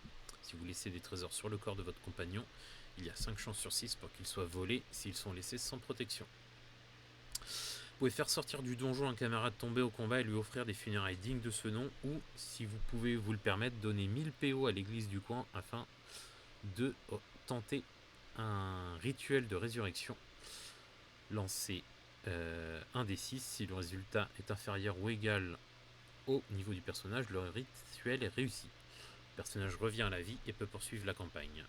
En cas d'échec, l'argent est dépensé, mais le personnage est définitivement perdu. Un nouveau personnage de niveau 1 doit être choisi pour remplacer celui qui est mort.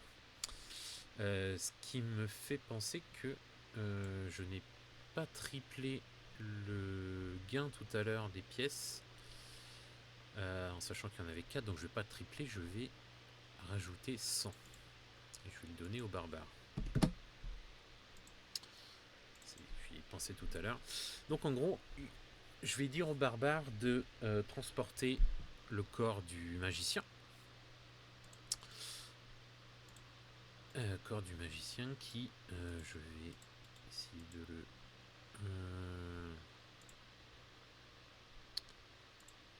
Est-ce que je vais pouvoir réussir à faire un truc comme ça? Ouais, ça change pas grand chose. Je vais plutôt le mettre en rouge, dire qu'il est mort. Hop, voilà. Donc, ils étaient dans cette salle. Ils vont aller dans celle-là, slasher un D6. Donc sur un 1, on se fait encore attaquer par des monstres errants. 6, tout va bien. On passe dans cette salle-là. On relance. 5, tout va bien. On passe dans le couloir ici. Monstre errant.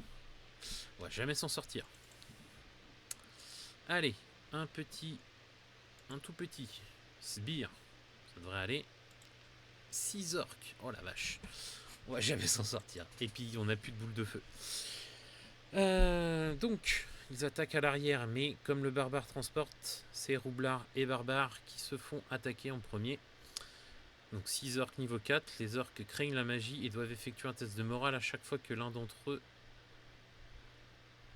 au moins est tué par un sort. Si leur nombre descend en dessous de 50% suite à ce sort, leur test de morale se fera à -1. Ils n'ont jamais d'objet magique dans leur trésor. Tout résultat d'objet magique obtenu est remplacé par 10 x 10 pièces d'or. D6 x D6 pièces d'or. Donc au maximum 36 pièces d'or. Les elfes attaquent et lancent des sorts contre les orques à +1. Et leur réaction... ils n'ont pas de réaction puisque c'est des monstres errants. Ils nous attaquent en direct.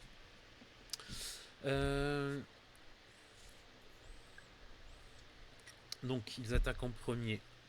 Et puis on est dans un couloir. Donc ils vont attaquer le barbare et le roublard. Donc 6, ils vont faire 3 et 3. Hein.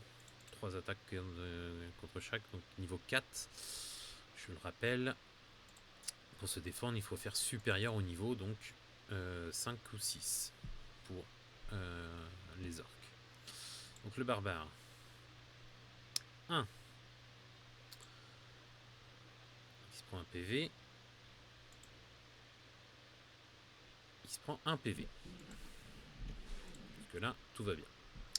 Le roublard. Lui, il est pas en grande forme. Malheureusement. Il réussit. Il réussit. Et il échoue. Et il tombe. Ah là là. Je pense que je vais pas finir cette aventure. Enfin.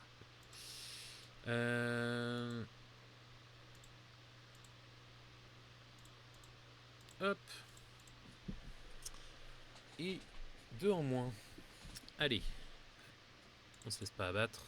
Enfin, façon de parler. Et on y va. Donc le barbare.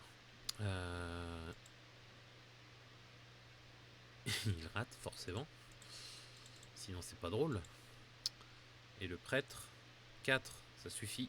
Donc il en tue un. D'ailleurs, je n'avais pas rajouté. Seigneur du chaos. Tiens, j'aurais pu faire un jet d'XP. Tiens, je vais le faire sur le barbare. Ouais, barbare. Alors, je vais lui mettre un PV là en plus. Et un PV là en plus. Est-ce qu'il... Je sais plus s'il ajoute son niveau à ses attaques. Parce que je ne l'ai pas mis dans le détail, mais peut-être que... ajoute son niveau à ses jets d'attaque. Donc, hop, le jet d'attaque passe à 2. Je vais rester tel quel, je ne veux pas en mettre plus. Donc, un orc. Je vais le garder comme ça. On va garder ça comme ça. Donc, pourquoi c'est le roublard qui a fait ça? Je sais plus. Non, c'est parce que j'avais son token de sélectionner, je crois. Donc ça c'était la défense. Ça c'était les attaques. Donc, à nouveau, j'ai de défense. 4, 6, ça suffit. Ça suffit. Et ça suffit. Le barbare ne perd pas de PV supplémentaire. Le prêtre. 1 PV.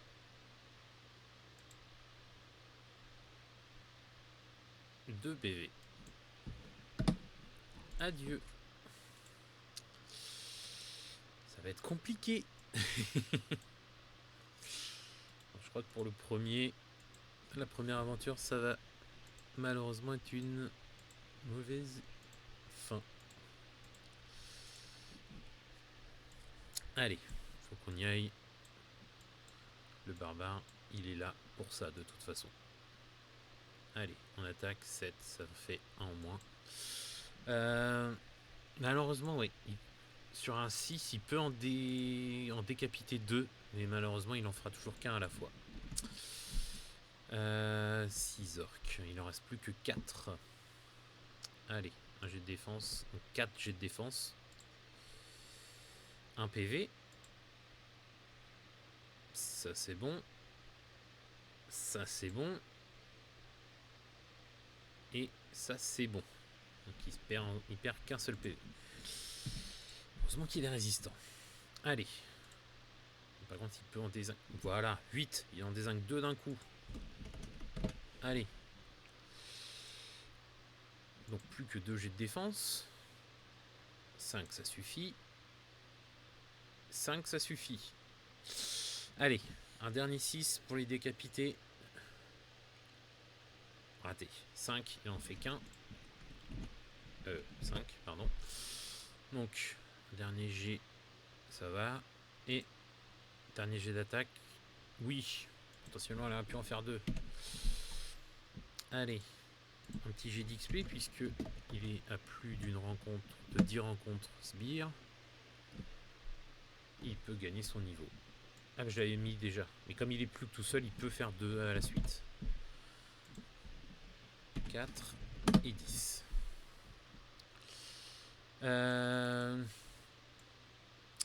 Alors, vu qu'il est à côté de l'entrée, je considère que il va pouvoir ramener un copain, revenir dans le couloir, un copain, revenir dans le couloir, un copain. Donc, il va revenir une première fois dans le couloir. L'entrée compte pas. Ok. Une deuxième fois. Faut pas qu'il fasse 1. Bon, bah je crois qu'il a sauvé le magicien et le rogue et le roublard. Et on va essayer de pas mourir sur les monstres errants. Ah, monstre étrange. Oui, bah, adieu. Gremlin invisible, en plus. Alors, un groupe de gremlins invisibles vole 4 objets au groupe. Vous devez vous défaire d'objets de n'importe lesquels de vos personnages dans cet ordre de préférence. Objets magiques, parchemins, potions, armes, gemmes et pièces. En paquet de 10 PO chacun. Si les gremlins volent tout votre équipement, ils vous laisseront un message de remerciement sous forme d'indice. Les gremlins ne possèdent aucune caractéristique de combat car il est impossible de les combattre. Une rencontre avec eux ne déclenche aucun jet d'expérience. 4 objets. Bon, admettons que le barbare ait eu le temps de tout récupérer. Ce qui fait que il a... Oui, j'avais pris les stuffs des autres. Hein. J'ai considéré que j'avais pris les stuffs des autres. Donc, il va prendre le bâton, malheureusement. Il va prendre l'or des fous. Donc ça fait 2. Ensuite, dans l'ordre, parchemin. Donc il y a le prêtre qui avait un parchemin. Non, qui c'est qui avait un parchemin? C'était le magicien. Magicien qui avait un parchemin. Donc ça, c'est le 3e. J'ai magique, potion, j'ai pas. Arme. Il va prendre la dague du magicien. Allez, hop. Et c'est tout. Donc ça fait 4 trucs. Et ils sont pas vaincus puisqu'on peut pas les vaincre. Une rencontre avec eux ne déclenche aucun jet d'expérience. Donc, on est retourné à l'entrée avec les corps de nos camarades défunts. Donc je vais faire un petit transfert d'équipement. Malheureusement les indices, c'est lui qui a chopé l'indice, donc ça va. Il va en choper d'ailleurs un deuxième, puisque les gremlins lui ont laissé un indice. Et il va récupérer le stuff restant de ses petits camarades. Donc, lui, il avait 8, donc 116. Il va récupérer le bijou. Les autres équipements ne vont pas forcément lui servir, donc je vais pas les... Je vais pas les prendre, à moins que ça ait vraiment une grosse valeur, mais... ou si, je vais les prendre, parce que ça se revend. Eh oui, des crevards ou des pas crevards. Hein. On est dans une exploration de donjon, donc il faut bien qu'on fasse quelque chose. Hein. Le magicien, il avait un autre bijou, donc je vais pas renoter ça, je vais me noter 2 bijoux. Donc un X, c'est mieux. Livre de sort, matériel d'écriture, ça sert à rien. Et 16 PO, donc on est à 132. Barbare, il va peut-être pouvoir se refaire un peu de stuff aussi. Hein. Il va peut-être racheter quelques trucs. Et le roublard avait plus rien parce qu'il s'est fait dérober par les gremlins. Donc il va juste récupérer ceci pour revendre. Donc malheureusement 3 personnages sur 4. Hein. Pourtant on n'a pas fait énormément de salles. On a fait 1, 2, 3, 4, 5, 6. Les PO du roublard, je les ai pas récupérés. Ouais, effectivement. 147. Donc ouais, on a fait 1, 2, 3, 4, 5, 6 salles en tombant sur le boss. Malheureusement, le jet de dés a fait que le premier boss qu'on a rencontré, c'était le boss final. Et on a quand même rencontré 6 orques et un seigneur du chaos sur le retour. C'était pas vraiment le jour de chance. Mais le barbare est réussi à monter au niveau 3. Donc le niveau max là-dedans, dans ce jeu, c'est 5. Puisqu'il faut faire supérieur à son niveau sur le jet de dés d'expérience. Donc on joue qu'avec des D6, on peut pas aller au niveau supérieur. Mais derrière, ça n'empêche pas qu'il aura quand même il sera un peu plus puissant, donc potentiellement on pourra faire plus de dégâts et tout. Il aura le temps de se reposer, il aura plus de PV, il sera utile pour le groupe. Donc c'est-à-dire que prochaine aventure que je lancerai, le barbare sera là et il y aura d'autres personnages. Je vais essayer d'en prendre d'autres, pas forcément le prêtre, pas un prêtre, pas un magicien, pas un roublard. Il y en a encore assez pour faire d'autres personnages. Et on repartira avec ça pour la suite. Je vais juste reprendre l'équivalence qu'on va dire qu'il est parti dans une petite ville d'à côté. Il va s'être reposé, donc il va regagner tous ses PV. Il va revendre le matériel qu'il avait, celui-là, en gardant la gemme et les 2 bijoux. Donc, l'équipement peut être acheté, machin et tout ça. Voici une liste d'objets, ainsi que leur valeur en pièces d'or. Qu'est-ce que c'est? Est-ce que quand on revend, c'est pas marqué? Alors, je sais que vente de l'équipement. Si vous vendez l'équipement, vous récupérez la moitié de la valeur d'achat, arrondi à l'entier inférieur. Voilà. En général, c'est comme ça dans la plupart des jeux. Donc, on va revendre un peu cet équipement-là. Donc, il y a 2 armures légères. Armure légère, c'est 10 PO, donc c'est équivalent de 5. 5 PO. Donc, 10 pour ces deux-là. Donc, 5, 10. Un bouclier, ça vaut 5. Donc, arrondi à l'inférieur, ça fait 2, donc ça fait 12. Une arme à une main standard, ça vaut 6, donc 3, donc on est à 15. Et une arme légère, ça vaut 5, donc 2, on est à 17. 17, donc ça fait 154, 164 PO pour notre barbare, avec 2 indices, ce qui est plutôt pas mal. Et surtout, c'est pas mal d'avoir survécu à un premier donjon. Donc, on va s'arrêter là pour ce soir, avec ce héros ayant survécu, notre barbare. J'aurais pas forcément misé sur lui, j'aurais peut-être plus visé sur le prêtre, mais on repartira donc avec un nouveau groupe dont le barbare fera partie, et puis on verra ce qui s'y passe, en espérant pouvoir peut-être voir un petit peu plus de salles dans le nouveau donjon, et potentiellement d'autres monstres et d'autres trésors si besoin, et si les jets de dés sont au rendez-vous. Donc merci à ceux qui sont passés, merci à ceux qui sont encore là. Moi je vous dis à la prochaine, et puis jouez bien en attendant. Salut à tous.